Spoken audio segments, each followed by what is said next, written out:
What this exercise is going to get you to do is to create themes for your days of the week.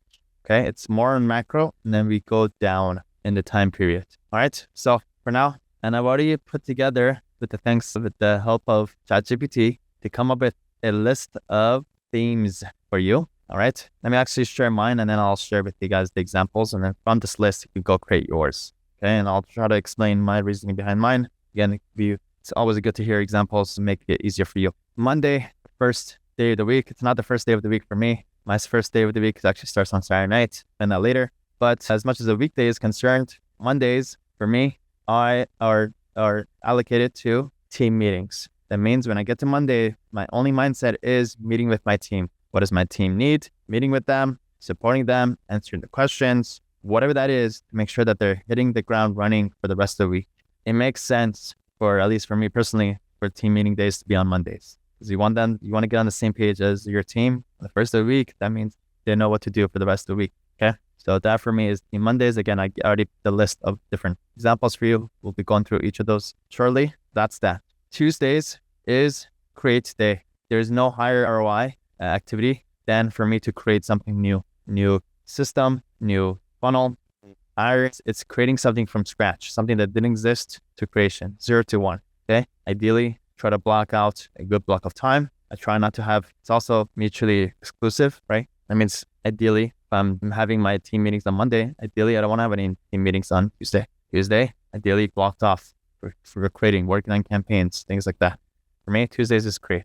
Wednesdays, I don't have this part down yet, working on it. But at least I know the structure, I know where it goes if I do want to do it. But Wednesday afternoons at 3 p.m., recording day. I don't think about recording or anything like that until I get to the Wednesday afternoons. Blocked off. I know that's what I'm doing at. As long as I do that, I have enough content for the entire week, and it makes me happy. Also, I know the power of thinking time where you're not doing anything at all. I had a little bit of that yesterday. Anytime that I'm not distracted, I don't have meetings, I don't have other stuff going on. When I'm just sitting there, it's like my best ideas and the best things come to me. So I'm trying to work on something I'm working on right now is to have just time to have no distractions, no nothing at all. It's essentially just a thinking time. Be out and about, be out in nature, go on walks, go on lunch, just have time to think. And yeah, if you want to, again, makes sense for me, feel free to use these. Thursdays is my brainstorm day. This is literally the day that I go to meet with my mentor. I finish my work in the first 2 hours on Thursdays. That when I go to the office to meet with my mentor, I don't have anything to think about besides just having conversations. I meet Andre in person, I meet Whitney in person. I meet with my mentor for a good couple hours on literally brainstorm and conversation day, just talking and just thinking essentially.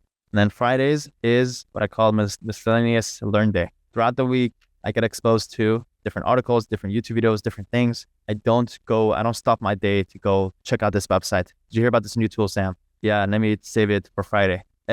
All those things are always added to my Todoist, and I just put it for Friday. That way on Friday in one shot, go down.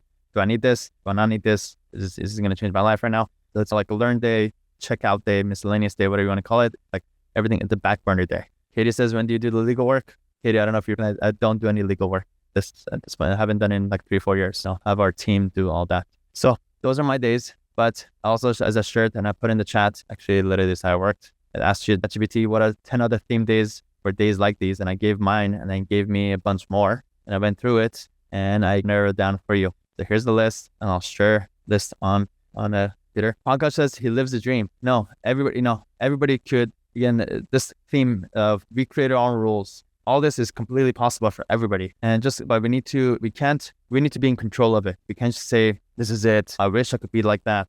No, you definitely can't. We just have to plan for it, put it down on paper, and slowly adjust things as we go along and optimize things as we go along. So I would say for now, as I'm going through this list, ask yourself, is this something that I would like to do? It doesn't have to be the whole day, by the way. None of these are whole days. These are like, you can even also have 2 themes for the day. So you can have like a team meeting day for the first half, and then maybe you can have a self-care day in the second half. Okay. I would say probably like 1 or 2 themes make sense, not more than that. Okay. So 1, again, as I'm going down the list, just write it down if it's relevant for you. Team meetings day, create day, thinking day. And you want to narrow it down to like less than 10 or so. You can't possibly do all these things are great, but you can't do all of these. Recording video day, brainstorm day, learn day, health and wellness day. Again, just maybe narrow it down. I'm just going to go down the list to see which one is the most important for you. Personal finance day, taking care of your billing, learning some things about personal finance, talking to your accountant, things like that.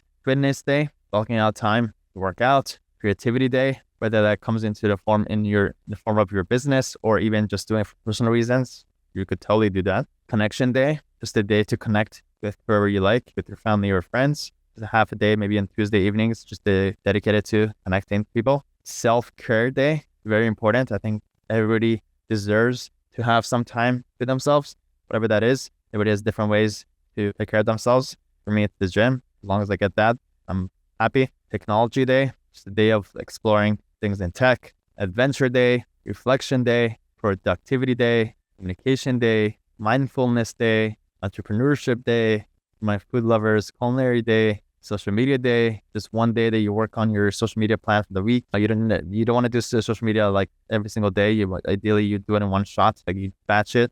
Ideally, you come up with all the content in one shot, you create the system in one shot, and then you have your team handle that. Have travel day, volunteer day, writing day. If you're my writers, if you're a writer, you should definitely have allocated time just to write. That'll help you clear your mind. My artists, art day, home improvement day, and nature day. I pulled out a full list, but I thought that these ones were like the most practical ones for us. So from that, for now, all you're trying to do is narrow it down. Once you narrow it down, then on this Google Doc, hopefully you made a copy. What you want to do is go ahead and, like a jigsaw puzzle, create your themes. Again, you can have 1 or 2 themes for each day. And this is definitely going to be changed over time. But at the very least, I want everybody today to at least put down something today. Have your first draft of this. You come back to this later to revise it as you live. But go ahead and start taking your list, your narrowed down list, and fitting it into your week.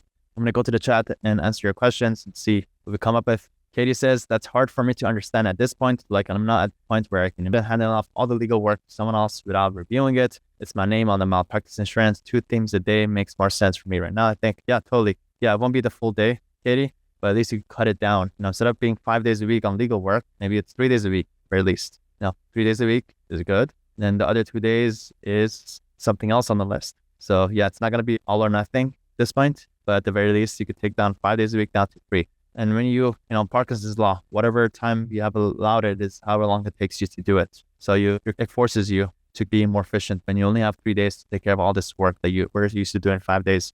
There's a very successful person in our community. He's worth, I think, upwards of $100 million. And he's religious also. That means in mornings, he goes to synagogue and he also learns until like 10 or 11 in the morning. Then he goes to work by like 11. And then by 4, he steps out to go back to synagogue and learn more and things like that. So he literally only has like between 11 to like 3 or 4 to work. And he's still the most successful person in the world. And he was giving a lecture and says, because I have a more limited time, I'm a lot more mindful and a lot more efficient with my time when I go in high value stuff. I'm no longer, when I have 40 hours a week, I'm working like 40 hours. When I only have 25 hours, then I'm a lot more strategic and a lot smarter with my time. So kind of like, if you feel like overworking, shake the jello a little bit, change things up, limit yourself, and you'd be very surprised about Parkinson's law. Parkinson's law says that work expands as to fill the time available for its completion. Okay, so basically, however much time you have is however long it takes to do it. Some work that needs to be done, like a 10-page, whatever paper that needs to be drafted. If you have 2 weeks to do it, we'll take it 2 weeks. But if somebody says, I need this done by today at 5 p.m., you will find a way to get this done by 5 p.m. So again, we got to create those boundaries for ourselves and just push it. If he says, I do thinking day on Mondays, amazing. If no better way to start your day if you did that. Christine says, what is your recommendation for adding time for the legal work? Again, being mindful. Just for now, I would say Christine, if you want, throw it in and just share with us what you came up with. But you can't go wrong with the plan. As long as you're going with where it is now to where you want it to be, put that down and let's see what that is. There we go. Stacy says, I've always worked 10 times better under time pressure. Exactly. Yeah. We're always so surprised about what we're all capable of when we're time restrained. Right? It really comes down to Parkinson's law. However much time we have is however long it takes to do it. So let's create those boundaries. William says, and legal work is infinite. I had a former law partner who spent 7 days at the office. He had 0 better results than anyone else. Parkinson's is real. Yeah, that's crazy. And it's also not sustainable. You're just going to drive yourself insane and burnout and just not going to lead you to any good, and probably that person the former law partner probably had some issues with delegating. So when he says this may be a curveball, but going to therapy weekly gives me the ability to make more mental space for things. Totally. All these things really contributes also to your productivity. Every single one of these contributes to your overall productivity because you have your thinking time, because you have your learn day, because you have your fitness day. It makes your legal work even more efficient. It makes your other work more efficient.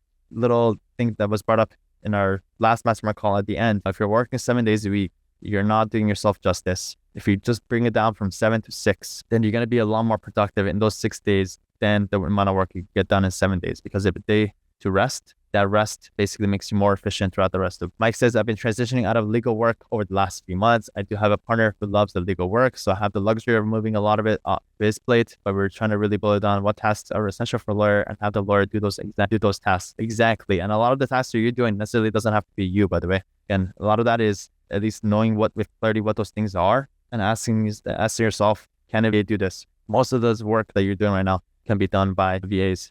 Something that's done behind a computer, a VA can do, believe it or not. You just become the last line of defense to review things that it's done properly, but you just have to separate out the work task and people that are good at writing to do it, or people that are good at talking on the phone, do that. And then you're just managing it and again, being the last line of defense. If anybody has a completed one, please share with us in the chat. I would love to be able to review yours and a couple of people's, and we could talk it out and people get ideas and things. I want everybody to have this down today. Have these themes down. I'm actually going to also show you how to put this in your calendar in a second once we have a couple of people share it. So if anybody wants to share it, please put it in the chat and I'll call you up so we could talk it out and see how we could optimize it. William says, done is done, not perfect, has helped me in a major way. I have posted it on my computer.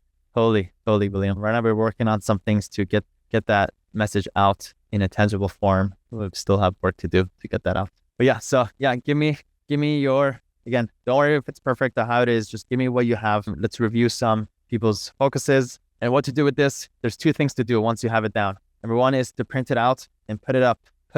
That's the first thing. Second thing is you're going to go to your calendar, and what you do is you create an event, and let's just say you have your team meeting day. Okay. What you do is just say your team meeting days is on Mondays. What you do is you select Monday and you say repeat weekly on Mondays. And it's an all-day activity, and maybe make it a different color, potentially. Okay, again, create an event, put it on the day of the week, make sure that it's recurring on that day of the week, and make sure it's checked off all day. When you do that, you will see on top of your Google Calendar, it has that up top right here. And then I'll share with you again, one day, I'll just share it now. One day of the week is your planning of the week.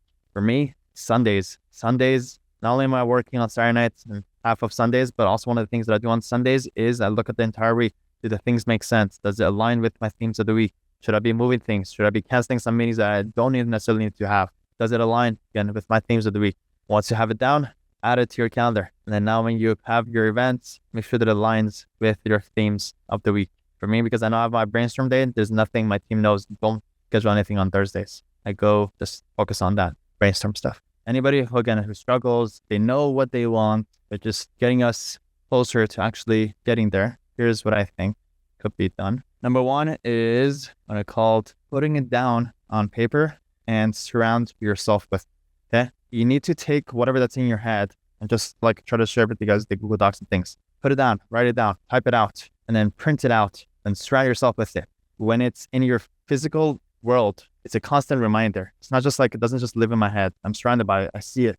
I have all these things I'm surrounded by, and it reinforces those things. So print out 3 different copies, one right next to your desk, one in the bathroom, one in the mirror. You can't escape in seeing this. Second is share with the world. Share it. Post it as a Facebook post. Share with your spouse. Share with your team. If we see ourselves as the world sees us, is the idea. How a way we think other people see us is who we think we are. So if you share it, this person sees me as this productive person or this that, again, kind of holds you accountable once you share it. Express your goal, express what you want to do, express who you are, basically. And then third is you never want to do it while you're in it. It's not like it's too late for you to get to Tuesday and Tuesday I have to do this. No, it's already too late. You already had to have it planned out for, and you need to have some triggers when you get to the time of it's already pre-planned for you. Like a focus mode setting that I shared on your phone. I don't every day wake up and turn on focus mode. No, the focus mode setting is already auto-scheduled for me so that it just is while I'm in it. So put reminders. That means put these themes in your calendar. There's also other notification apps, like there's this mobile app called Habit, the little red or pink little icon.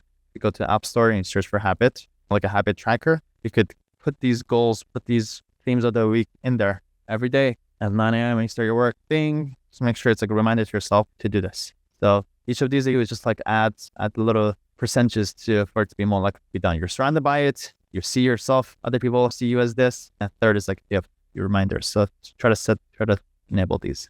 Anybody else want to share theirs? We could do one more, or we could continue. Let me know if you want to share. One thing also that's been very instrumental in productivity for me is this amazing book that I shared other times before. If you haven't gotten it, I highly recommend it, called The One Thing. It's the best productivity book possibly read. It simplifies a lot of productivity concepts, and also it gives you the ease of mind that you don't necessarily have to do everything.